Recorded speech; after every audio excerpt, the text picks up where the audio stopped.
9.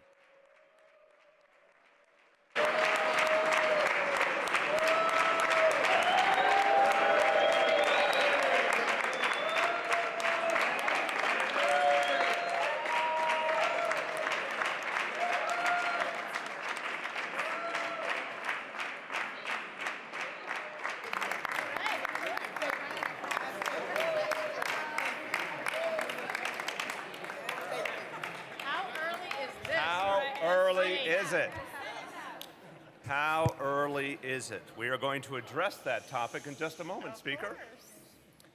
It is such an honor to be here with Speaker Melissa Mark-Viverito and members of the City Council, and I want to start by thanking all of them.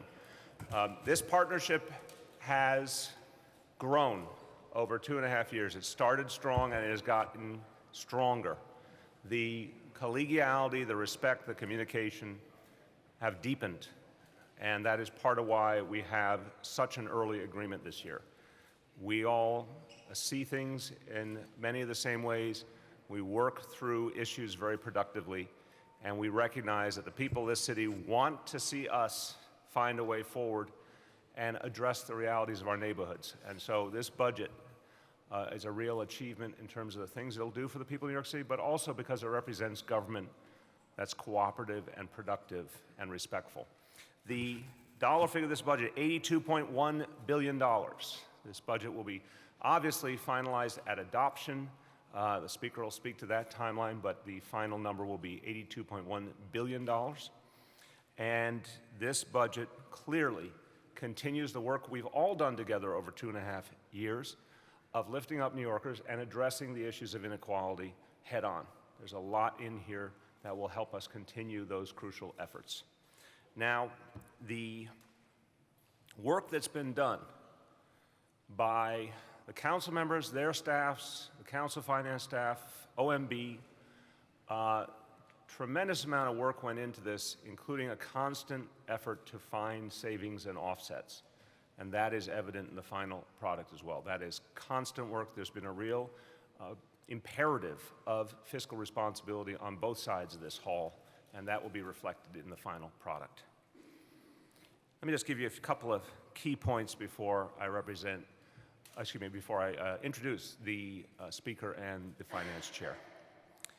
And I want to thank at the outset everyone on the staff of the Mayor's Office, and particularly our friends at OMB who worked so hard, but I want to give a special thank you to someone who really led our process with tremendous capacity, as he always does, our Budget Director, Dean Fullahan. Thank you.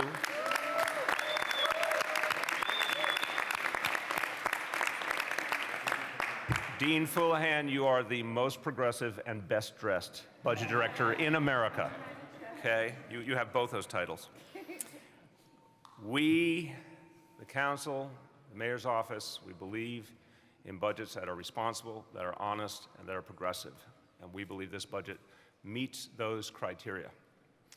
And to the point we talked about at the outset, how early is it? This is the earliest handshake since 2001.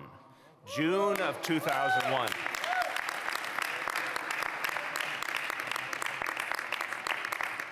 June of 2001, to give you perspective, Rudy Giuliani was mayor still at that point. That's how far back you have to go to see something done this early and efficiently. So kudos to all the members of the council for the hard work you did to help us achieve that.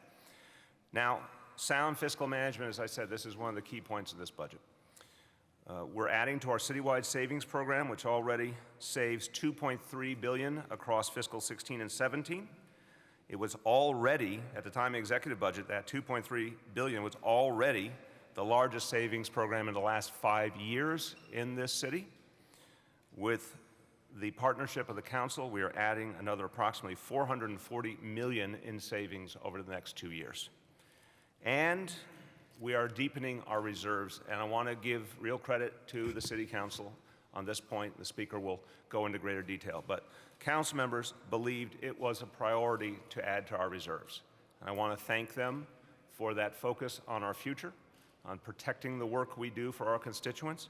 And so at the request of the council, we are announcing that we're adding $250 million more, $250 million more, to the Retiree Health Benefit Trust Fund for fiscal 17.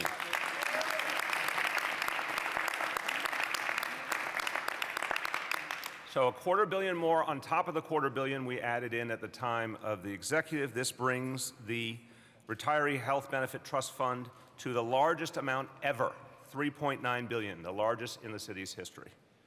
Comes on top of the reserves that we included in the executive budget, $1 billion for the general reserve and $500 million for the capital stabilization reserve.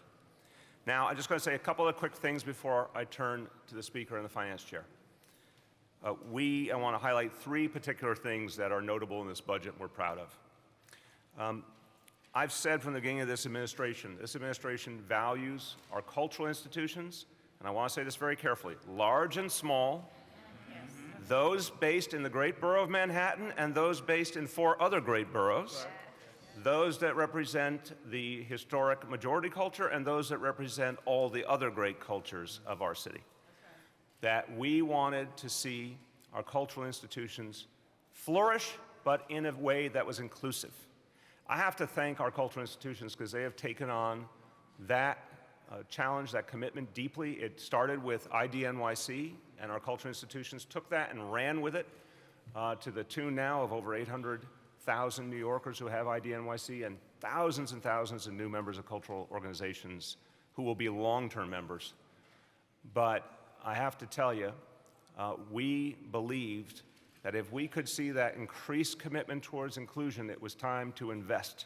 So you will see important new investments in cultural institutions in this budget.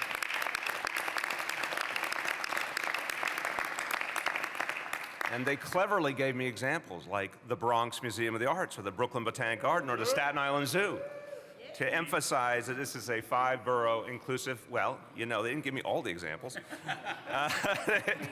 Queens Museum, sure.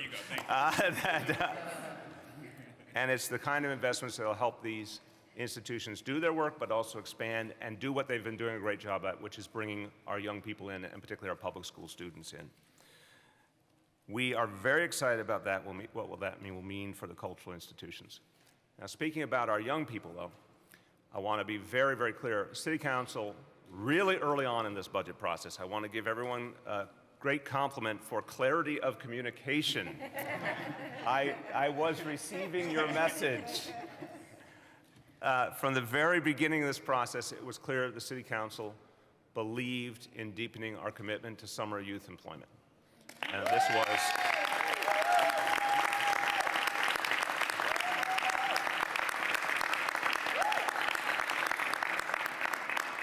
So we are making a series of major changes that really will speak to a whole new approach and a bigger and better approach for the future. I will let the speaker go into the details, but this has been, I want to give the council credit, they put this down as their, in many ways, their #1 concern, and it will be fully reflected in this budget.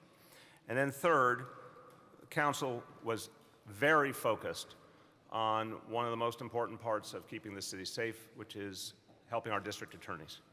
And we obviously share that commitment. The question was how to construct it and how far to go. And again, we've heard that this was a central priority for the council, and we made some major new investments as a result. This is particularly true because our district attorneys, to their great credit, want to focus more deeply on some areas that didn't get enough attention in the past, like domestic violence, obviously like the opioid crisis, which we all are going to have to put more attention and more resources into. So the decisions you'll see here reflect a lot of the priorities the council put forward and advocated for strenuously. A lot of good give and take. Give and take is a wonderful thing in a democratic process when it leads to a productive result, and that's what's happened here. Before turning it over to my colleagues, just a few words en español. Got my coaches here with me. Me complace anunciar que hemos logrado el acuerdo de presupuesto más rápido desde el año 2001. Trabajamos codo a codo con el Consejo Municipal para un plan de gastos progresista, responsable, honesto y a tiempo para todos los neoyorquinos. Estamos invirtiendo en empleos de verano para los jóvenes, el sistema de justicia penal y nuestras entidades culturales. También estamos asegurando nuestro futuro fiscal con el programa de ahorros más grande en 5 años y más fondos de reserva. So much nicer in Spanish. And now, giving great credit to her leadership and her persistence and her great negotiating skills, I will say that Speaker Melissa Mark-Viverito is when she believes in something, you're going to hear about it, and she kept coming back to the well and pushing us, and we got to a great place together. So I welcome Speaker Melissa Mark-Viverito.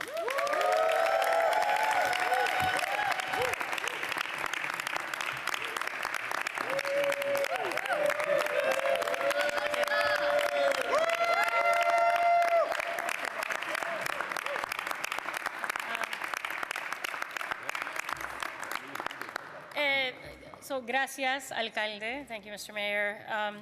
I want to, first of all, I know that they're all throughout here upstairs. I want to thank the finance staff of the New York City Council.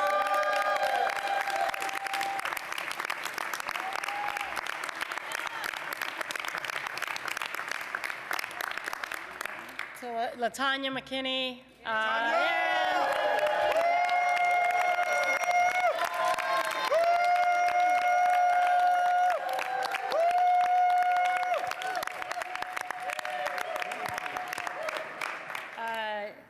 To our chair, Julissa Ferreras Copeland.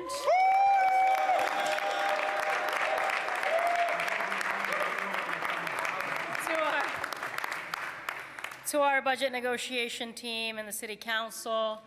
To all of my colleagues that are here, there are 36 colleagues that are standing here today to support this, 37, to support this process. I deeply, deeply am humbled, and I thank you all for being here. This has been thousands of hours of work to negotiate a smart, responsible, fiscally prudent, not to mention early budget for fiscal year 2017. With this budget agreement, once again, this council has proven itself to be a champion for all New Yorkers in all 5 boroughs. Whether you're a young person who will gain her first paid work experience through our expanded summer and year-round youth employment programs.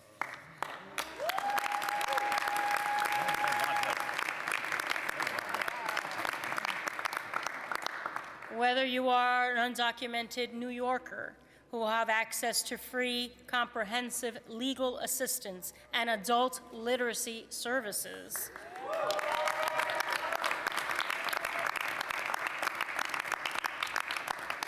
Whether you're a homebound senior who will have better access to counseling and more support from the city, or a struggling parent or caregiver who will have an easier time putting food on the table with help from the Emergency Food Assistance Program, this is a budget for everyone.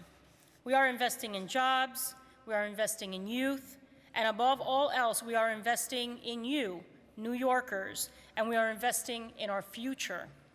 Because even as we build upon our commitment to uplifting New Yorkers, from Mott Haven to Midwood, and in every neighborhood across the city, we've also made responsible investments to ensure that our city continues to thrive. That's why we're increasing our city's reserve levels by adding $250 million to the Retiree Healthcare Benefits Trust, and why we've laid the groundwork to make sure our economy keeps growing for decades to come. Over the last several months, the City Council has made expanding opportunities for New Yorkers, investing in our youth, and safeguarding the city's future our top budget priorities. And throughout the negotiation process, our commitment to standing up for these priorities and to fundamentally improving the lives of New Yorkers never wavered. This budget reflects months of hard-fought negotiations between the City Council and the Mayor, and is a budget New Yorkers can and should be proud of. This has been an efficient, honest, open, and public process, and I'm incredibly proud of the work the entire City Council has done on behalf of this city. Our budget agreement is the culmination of negotiations not just between the Mayor, the Speaker, and the Finance Chair, but of thoughtful, substantive conversations with each and every member of the City Council who represent diverse constituencies across the city.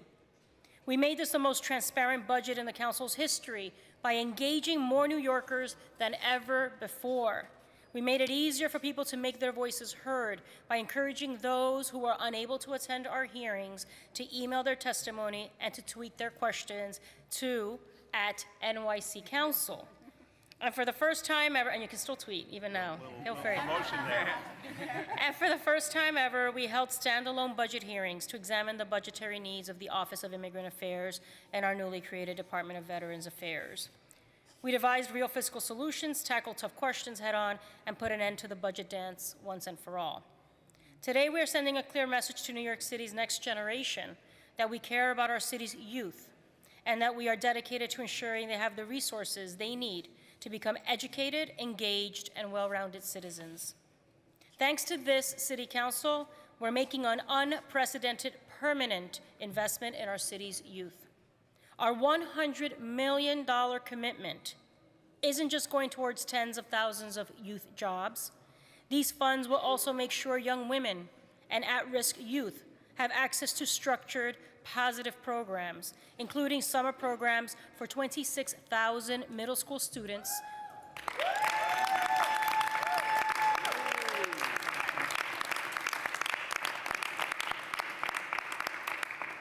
to 26,000 middle school students through the Schools Out New York City, or SONIC program, as well as 6,000 year-round jobs.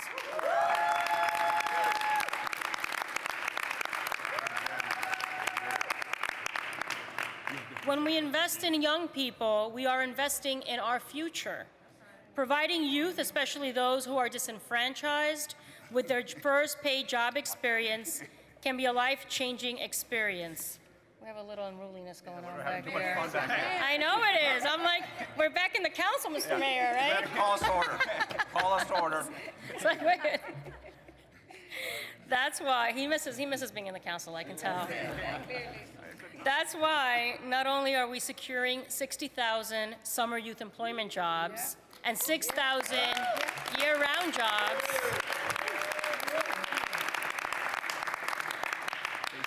right, those summer youth jobs have been baselined. And that is something that we need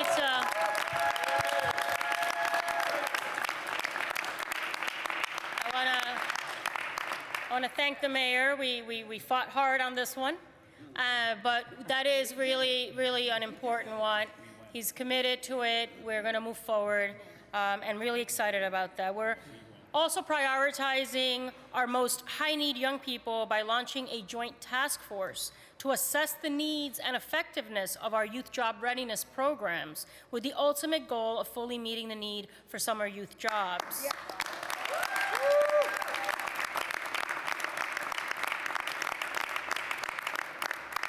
But that's not all. Working with Minority Leader Mario and our Democratic colleague, Debbie Rose, from the Staten Island designation, we're making sure that New Yorkers in every single borough, including Staten Island, have quality access to health care services by investing $13.5 million to build a new emergency department on Staten Island. He's there! I didn't realize he was here.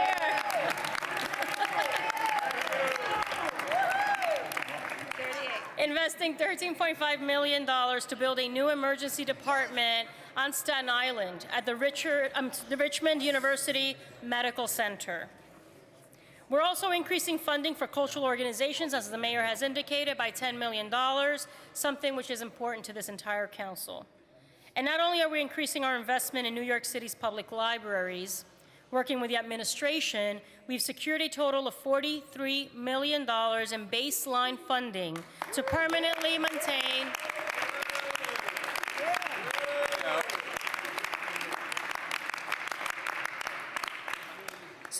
funding to permanently maintain 6-day service so that we don't have to start from scratch and go back to the drawing board next year. This is a smart, responsible budget agreement. Not only are we expanding vital city programs, some of which I've discussed, and some of which you'll be hearing more about in just a moment from our exemplary finance chair, Julissa Ferreras Copeland, but we're also strengthening reserves and safeguarding the city's future. Again, I want to thank Mayor de Blasio and all of my council colleagues for their hard work over the last few months. We've definitely come a long way since talking about those firehouses. Thank you very much.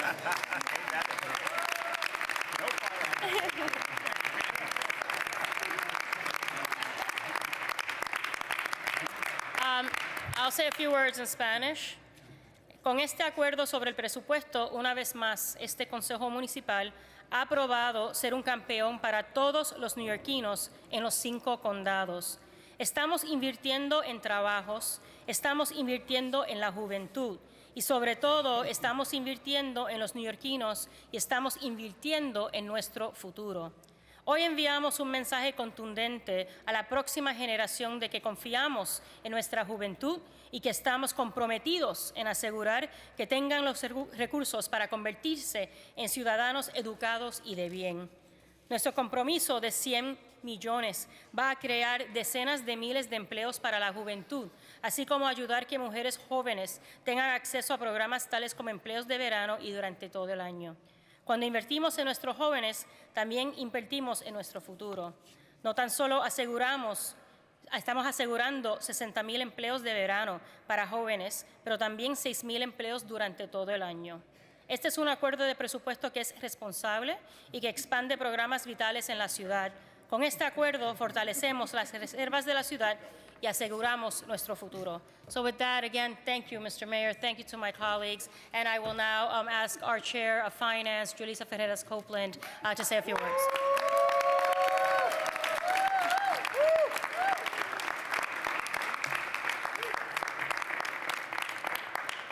Thank you and good afternoon. I know we've made mention as how early the budget is in the season, but also I don't think we've ever had a handshake with the sun out. So that is also early in time, yes. Thank you, Mayor de Blasio and Speaker Melissa Mark-Viverito, for your leadership, vision, and partnership. I want to thank the Finance Director, and I know she was already acknowledged, but we got to do it one more time. Latanya Director.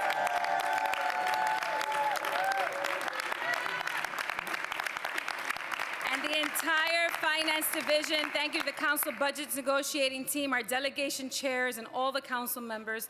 Thank you to Director Dean Foulahan and the staff at OMB. Thank you very much for all your work.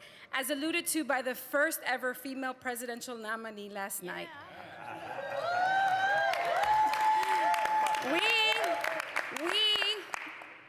we are the women that the women that are here today because of we are the amazing women we are today because of the amazing mothers that we have.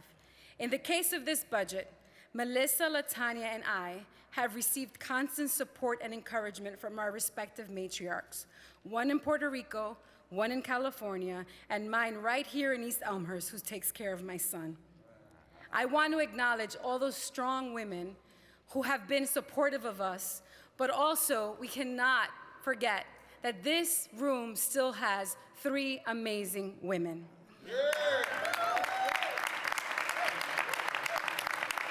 I want to thank all of our legislative and budget directors in our respective offices, our chief of staffs, our district office staff, who allow us to be here while they take care of our business back in our districts. The budget we are agreeing upon today is a result of an extensive process that includes the input of every single council member. In April, we issued a response that included our priorities, which we continuously advocate for. The administration responded with $62 million of priorities in the executive budget. Today, we add an additional $393 million of the proposals that were in our response, for a total of $455 million towards addressing inequality.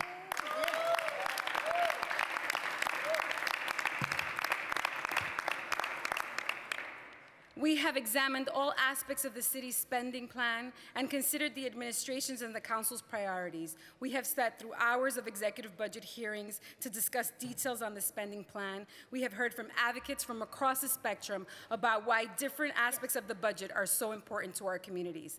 A budget is a moral document, and today I can say that this agreement is a reflection of this council's values. It tackles inequalities and supports New Yorkers of all walks of life. The elementary school student from Corona in an overcrowded classroom who will now benefit from the $868 million in new capital funding for school construction.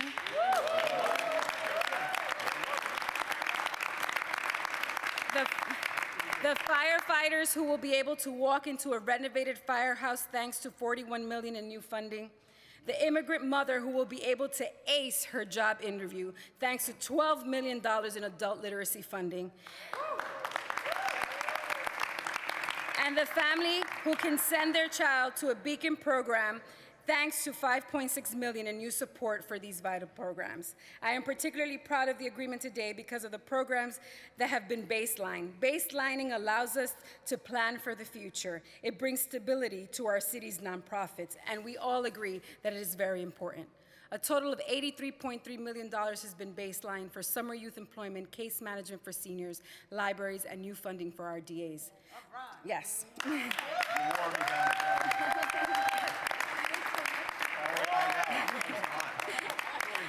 This budget also plans for the future. We now have about 10% of the budgets in reserves, and we are building towards 12% to be able to withstand any downturn. Today, we are proud to shake on a budget that addresses inequality responsibly. Thank you again, and I look forward to signing this budget in the next few days. Gracias al alcalde Bill de Blasio, la portavoz Melissa Mark-Viverito por su liderazgo, visión y colaboración durante el proceso. Hoy estamos recibiendo una inversión mayor con las prioridades de nuestro Consejo. Un presupuesto es un documento moral y este acuerdo refleja nuestros valores apoyando a cada neoyorquino.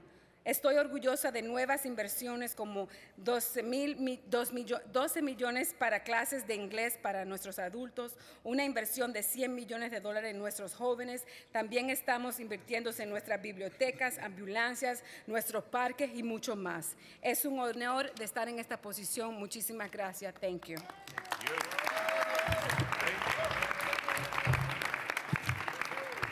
I think we're going to do that.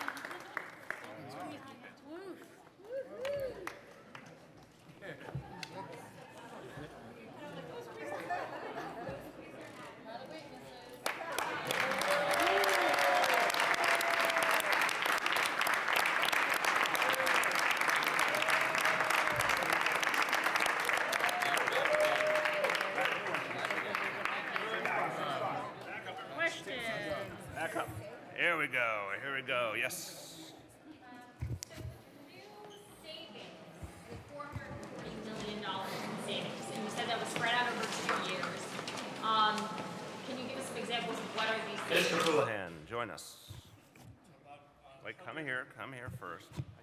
He still hasn't learned how to do this right. Yes. Okay, here we go.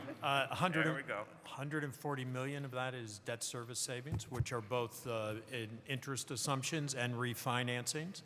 So it's 140 million over the 2 years, and then 45 million to 50 million annually throughout the plan. The others are we've been working with the council and the agencies to do re-estimates to actually figure out just as our revenues are cautious, our expense estimates are cautious, and we did re-estimates, and we were able to get the 440 million. And then there's some additional funds that actually offset all of the expense items that are in this adopted budget, same way we did at the executive budget. So just to reiterate, those savings is no staff reductions, no layoffs, nothing like that? No, there are no layoffs, and there are not staff reductions. There are re-estimates on hiring practices. There are re-estimates about the spending, and it's a more accurate reflection of how we're moving forward. It's efficiencies. How did the council convince you of the need of additional funds for summer jobs? Are there summer jobs in new firehouses? No, they're not. And I was just having this conversation with a gentleman who is quite passionate on this issue. I want to give Jamani Williams, the new look Jamani Williams. I miss the hip happening Jamani Williams. This member of the establishment guy over here, I don't know about. Okay, I don't know. Okay. But I unquestionably value summer youth employment. For a long time, I've had a lot of questions about whether it's structured the right way, we're reaching the kids we want to reach, et cetera. It was not one of our priorities. It just wasn't. It's a good thing. There are many good things. It wasn't one of our strategic priorities. And we certainly did not go into this process with the assumption that we would increase it, and certainly not with the assumption we would baseline it. This is why actually looking at this give and take here is important. We started out not assuming it. The Speaker and the Council pushed very hard for us to think differently. We did not start the discussion with the additional reserves, for example, either. They pushed us very hard to think differently, and that's what the give and take is here for. How much of those funds are baseline now for summer jobs? So it's enough for 60,000 kids, which will be the highest number we've ever reached, 38.5 million. And we're going to, just one other thing I'd like to note, the commission, the task force we're going to do together, I'm very excited about, because I think it's going to allow us to make much deeper strategic sense of this in the future. When we can make sure that these jobs are reaching the kids who need them most, I mean, every kid benefits.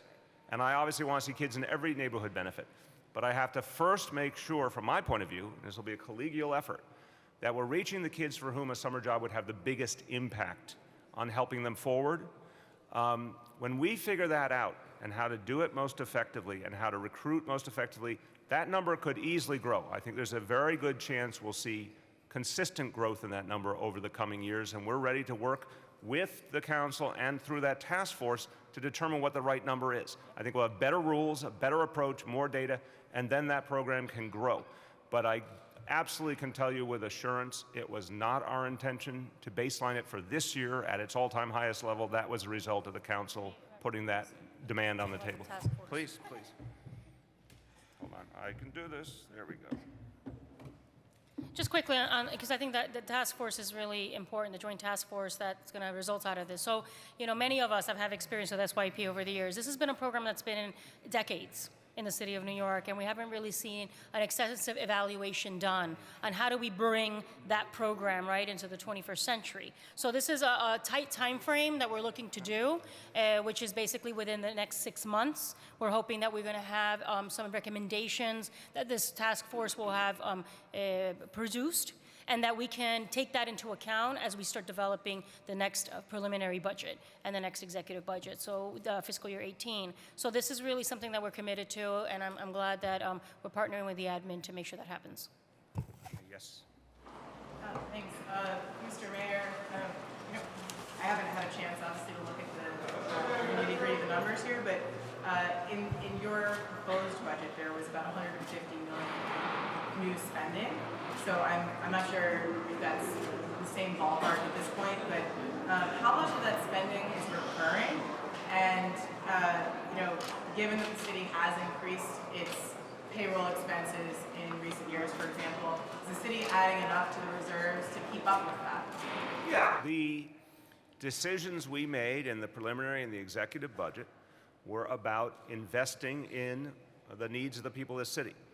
I want to affirm, because I think this is an area where there's always been a little bit of misunderstanding.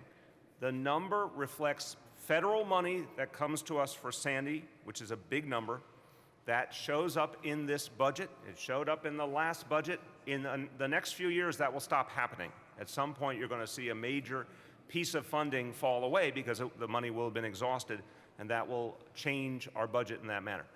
But the investments we've made are about addressing, first of all, some crying needs. We had to do a lot more in terms of the Department of Correction and Rikers Island. We had to do a lot more to address homelessness. There were some areas that no one wished we had to put more investment into, but it was necessary. And then some new initiatives that we think are crucial to the future of the city. For example, some of the investments related to our equity and excellence plan for schools. So it's a mix of different investments, but we believe they are necessary. We believe they're smart. And at the same time, there's been a consistent pattern now over 3 years of adding to reserves. Every opportunity we had, we've added to reserves. It's been 3 years running. And I don't know if there was a point, I certainly can't remember a time where 3 years in a row there was additions to reserves by the city.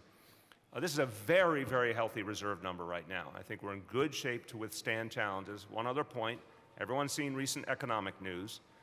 That last set of numbers around employment were troubling nationwide. You know, we never know. The economy doesn't send you a memo when it's about to turn. This is a smart level of reserve to protect us in the event of a downturn. Sorry, the first part of the question was just how much of the new city spending is recurring? I don't know of anything that's not recurring. Is there anything? Yeah, we better sit down. I think most of it is obviously recurring. So, yes. The city council is putting in 13.5 for Rumsey. You've said before that the city doesn't fund private hospitals, so I just want to confirm that you are not putting any of city funding towards that. It's just the council that is doing that? The city council has the ability, and has for years and years, funded individual voluntary hospitals. That's their right, and I think this is a great investment. But the city, in terms of the executive branch, we have a very clear and consistent rule. We do not fund the voluntary hospitals in terms of traditional needs. Obviously, we had exceptional situation related to Sandy, for example, but that was different. We will continue, as you've heard me say, we are investing more in Staten Island in terms of HHC money for the Vanderbilt Clinic. We'll keep doing investments through HHC, but in terms of something to a voluntary hospital, that would only happen through the council. Yes. What are the top three differences between the executive budget and what's here in terms of dollars? Dean can give you specific breakouts, but obviously the decisions around summer youth would be one. I see, Dean, you can help with that. Obviously, the reserves would be another. And in terms of top $3 figures, you say it's a good quiz question. Reserves is the number one by far. Libraries and SYP, that's right. One more, if I could just ask one more thing. What's the increase? Pretty much everything that we just announced is in addition to, is beyond what was in the executive budget. Right. So everything that we're laying out here, that's how we arrived at the agreement. But the biggest pieces would be Right. reserves, summer youth, and libraries. Right. City spending? Well, we're at 82.1, so we're actually coming in a little bit lower than where we were in the exec because of the savings that have been achieved. So, Mr. Mayor, if I can follow up on that, you're a little lower. Why is it lower? And you had mentioned about possibly asking some of the agencies to find savings. Yep. Were you able to do that? And if so, what are they? And the council Can we do the first two and then we'll come to you? It is lower because we found more savings. So again, I want to try and interpret for people who are not in the middle of this process. It's a very interesting process, and it's a very intense and a process that plays out over weeks and weeks and weeks. There's a constant search for savings, like all the time. OMB is doing that, Council Finance is doing that, everyone's looking for savings. The savings can take many forms, including efficiencies that we find, or as Dean said, money that we don't think is going to be spent on a timely basis being pulled back. So that goes on all the time. In this case, those savings were greater than any new spending that was agreed to. That's going to be ongoing. In terms of the commitment we made to keep getting agencies savings, some of it's going to be seen here, and Dean will go over that with you guys when he does a more technical briefing. But that process, as we said, will continue towards the modification in the fall, where we're asking very bluntly agencies to go farther. Some have done a pretty good job already. Others need to do more. That's an ongoing process going into the fall. Go ahead from there. part was if the council had to find any of your own efficiencies in some of the way you fund initiatives and how you allot you allocate your funding. As part of the negotiations, we also present some alternative cuts or savings, and that conversation is ongoing. So we're continuing to engage in those conversations, but that's part of a negotiation where we sit with OMB and we present what thoughts we have about that, and they analyze it, and then we can figure out if we can come to some sort of an agreement. So we do our own level of analysis too, and present a whole set of alternative cuts as well. Are you looking to consolidate some of your initiatives to find some savings and by putting some of them together? So we're still going through, obviously this is kind of the skeleton and our highlights in this process. We are still continuing to meet with delegations and B&T. So we still haven't adopted this budget. So by adoption, we will be able to present a more thoughtful assessment of that.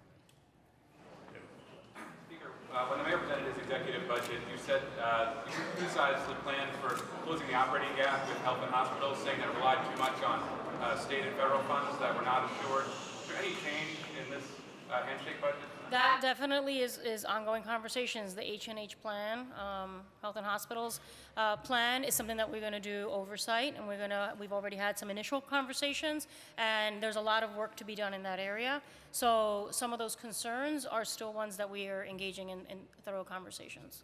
Question for the mayor. To what degree would you say that the earliness of the handshake and its daylight occurrence is because you have a flight this evening? First to the first point. No, this is a more important point, if I may be so bold. On H&H, we have made some real, I think, meaningful progress in terms of the communications that we've had with our labor partners, which have proceeded since the announcement of the plan at the time of the executive budget. We have had very productive conversations in Washington, both in the executive branch and the Congress, notably with Senator Schumer, who has shown a great deal of interest in helping us resolve some of the outstanding federal issues. There have been great conversations in Albany. So the effort to take the plan that was laid out and make it work has continued to move forward. But this is something we consult with the council on regularly. And it's something that has to be continually worked through, because everyone knows that the challenge at H&H is very, very big. On the second point, the goal was really simple. Get to the handshake at the first available moment. And I'm thrilled this process is the earliest in 15 years. People worked hard on it. The Speaker and I have been talking every day and meeting many times a day over the last few days, and it was ready to go, so it was a good time for a handshake.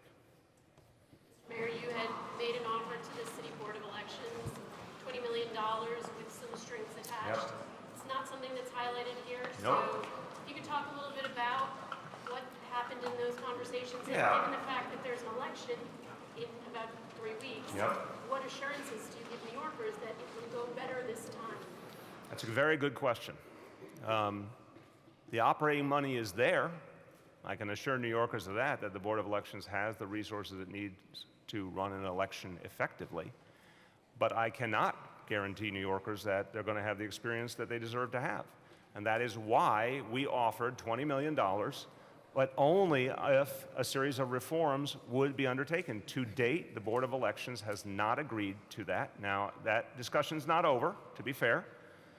I am not thrilled that it hasn't been agreed to, because I think if people come in a generous spirit and say, here's $20 million to modernize and upgrade, but it's going to take some real guarantees and reforms, I would have thought that answer would have been a very fast yes. So I'd like to see more from the Board of Elections. But we have removed that item from the budget since there was not an acceptance of our terms on time. We can restart that conversation at any time. There's always a way to put together additional resources if they're willing to engage our requirements. But I think New Yorkers should be pressing all of their leaders, including in Albany, because as you know, a lot of the most important decisions about the Board of Elections occur in Albany. We need fundamental change. And one of the things we most need from Albany is legislation that will empower the executive director and the professional staff of the Board of Elections rather than what is a traditional political structure. Slight tangential follow-up. They've told you any more about how or why the voters who were purged since they returned them? How and why? Why those Brooklyn voters were purged? They've returned them all to the... We're continuing, and we want a full accounting, and I don't, for the best of my knowledge, I'm turning to Dean, I don't think we have it yet. But I do think the fact, and I appreciate all the reporting that you and your station have done on this, the fact that it happened to begin with points out a fundamental reality, a managerial dynamic that is not modern, not up to date, not professional enough, and must be updated, or we'll just keep having this problem. So to your original point, I wish I could say to New Yorkers, it's going to change and change now. I wish I had full and total control of the Board of Elections. I'd take that tomorrow and we could turn the place around. But until either that is done or the action I'm talking about in Albany is done, or the board agrees voluntarily to make reforms, I think there's going to still be a less than ideal experience, unfortunately. Yeah. So Mayor, you mentioned the council priorities that were adopted in the budget. Since the executive budget, has your office highlighted any new needs? Was there anything that There are some smaller items, and Dean's going to go over things in detail, but I think it's fair to say the vast majority of the additions came from council concerns. Oh, wait, go ahead, Julie. Mayor, so in some of the council hearings, there's been a bit of back and forth about the use of pegs versus the use of requests for savings or efficiencies. Obviously, there are new savings in this budget. So can you explain just a little bit about, I guess, whether there is a peg or Sure. if not, why? Enthusiastically, Jillian. This is what the people want. This is what the people grab me by the lapels all the time on the street and say, "What about the pegs?" You all have the experience, right? It happens all the time. Now, most people are like, "What the hell is a peg?" Right? So, okay. There is a traditional notion, very quick, a traditional notion of like an across the board, everyone cut 1%, everyone cut 3%. We reject that. We said that from the beginning. We think that's bad budgeting, bad policy making. What we believe in is when we need savings, we go case by case, agency by agency, program by program.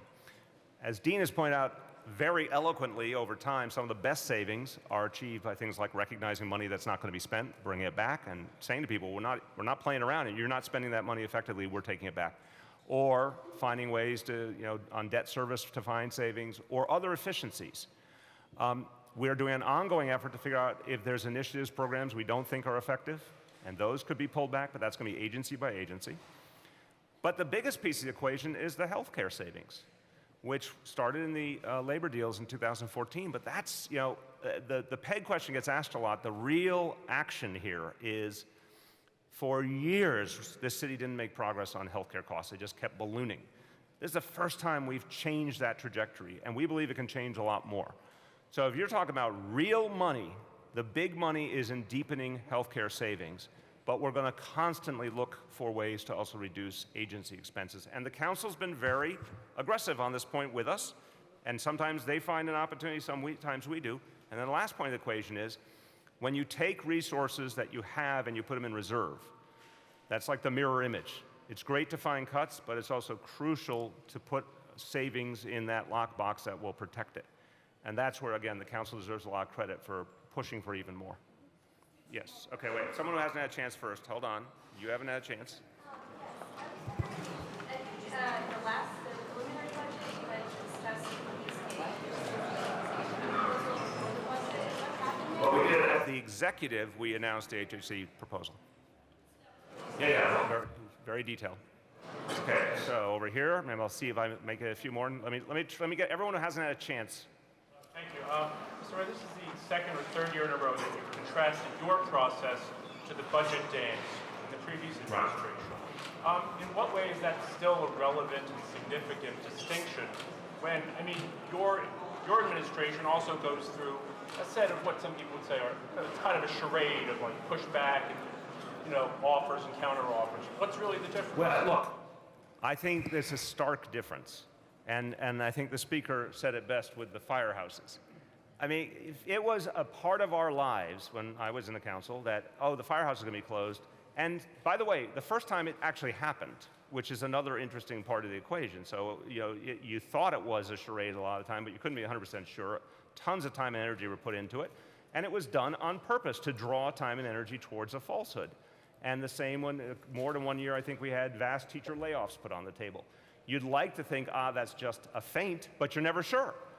Here, we've been much clearer, I think, and consistent, all of us, about saying, here's the things we agree on, here's some things we don't yet agree on.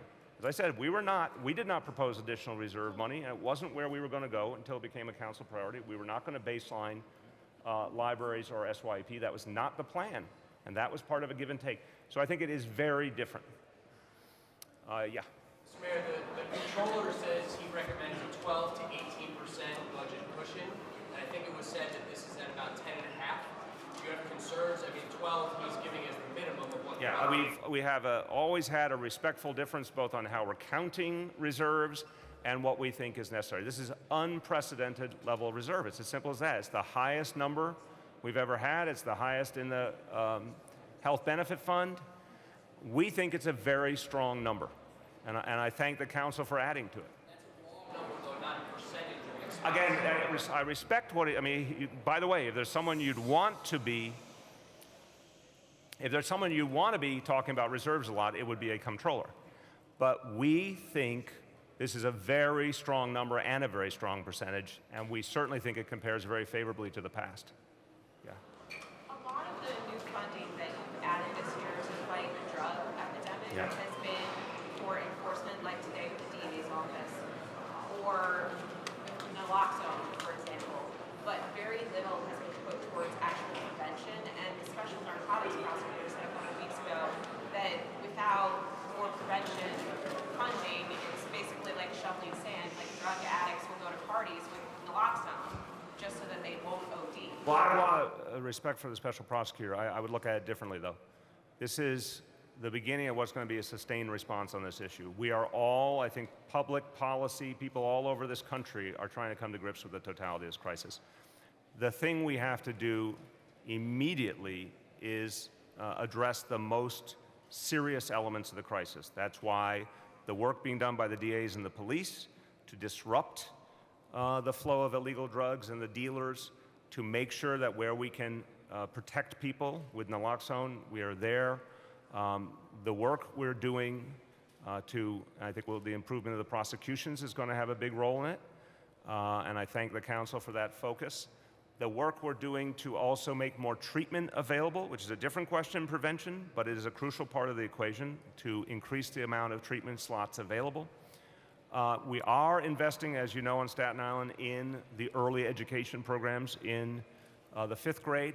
But I think we've got a right now crisis that deserves a lot of investment right now. We have to figure out what that prevention looks like, because I don't want to say easier said than done as a blow-off. I'm saying it's a very challenging area of public policy to figure out what prevention will work on this kind of scale and be effective. We're going to keep looking at that with the DAs, with the experts. Dr. Bassett and Dr. Blasio are very focused on this issue. But the several rounds of initiatives we've announced months ago on Staten Island, what we announced in the executive budget, what we're announcing here with the council, show that this is a ramp up, not just for Staten Island, for the Bronx and for a lot of other parts of the city. This is the beginning of what I can tell you right now will be a bigger investment over time. Okay, and one more and we're out. Very, very simple. The beach and pool extension passed.